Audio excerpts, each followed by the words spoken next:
Oo. Ay, nasa linya na po ng aming telepono. Makibalita tayo dito sa PCSO, ha? Makibalita tayo tungkol dito sa ayun. May marami ho itong ito PCSO, kaagapay po namin sa public service ito. Nasa linya po itong aming suki, si Sir Florante Solmerin ng PCSO. Magandang umaga, Sir Florante, Sir.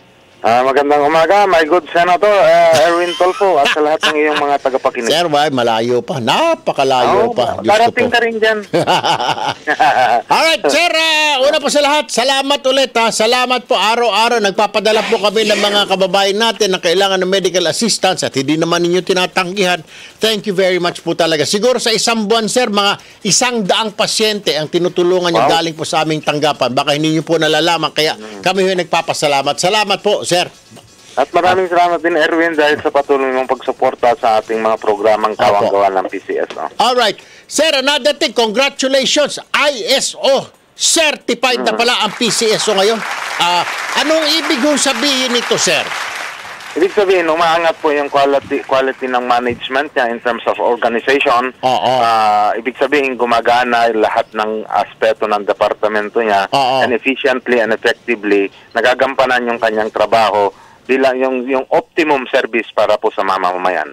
Yan po yung pinaka-primary goal is public service, di po ba? Yep, lalo na yung paghahatid ng kawang-gawa, serbisyong kawang-gawa sa mga kapuspalad nating mga kababayan. At kamakailan, sir, si GM Baluta nakatanggap ng ACES Award ng Metrobank. Ano ho ba raw ito? Yes, ito na yung pangalawang nakatanggap siya. Pag sinama mo ang ACE Award, kasi ito na yung mga parang second level of award na binibigay ng Metrobank Foundation.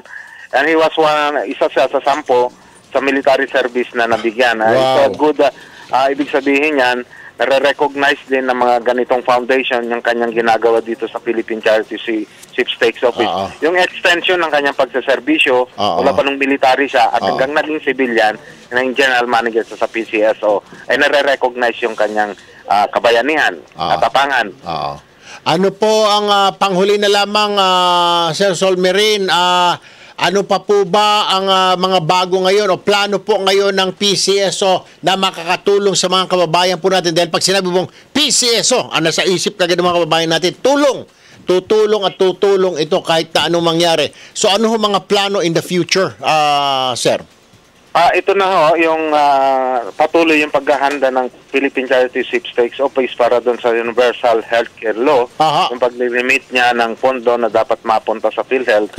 Dahil kasama ang PCSO rito, kasama yung PAGCOR, PhilHealth, DSW, the DOH. So, ang role po ng PCSO dito ay magbigay ng karampatang pondo sa PhilHealth para doon sa zero balance billing na programa ng ating Pangulong Rodrigo Duterte.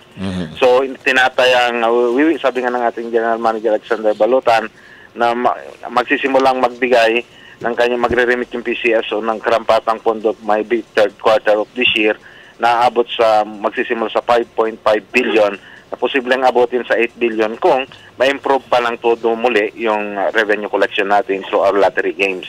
Lotto, Kino, Digit Game, Sweepstakes at saka Small Town Lottery.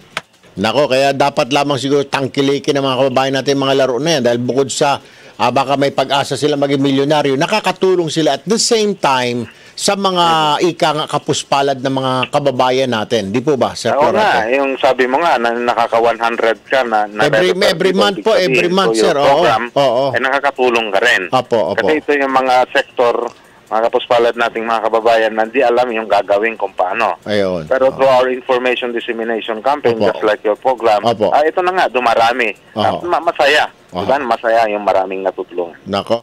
Sir Florante Solmerin ng PCSO. Sir, maraming salamat. Pakikamusta po kami kay General Balutan. Good morning po, sir. Good morning. Maraming salamat, Senator Erwin Tulfo. Ay, salamat po. Good morning po. Good morning.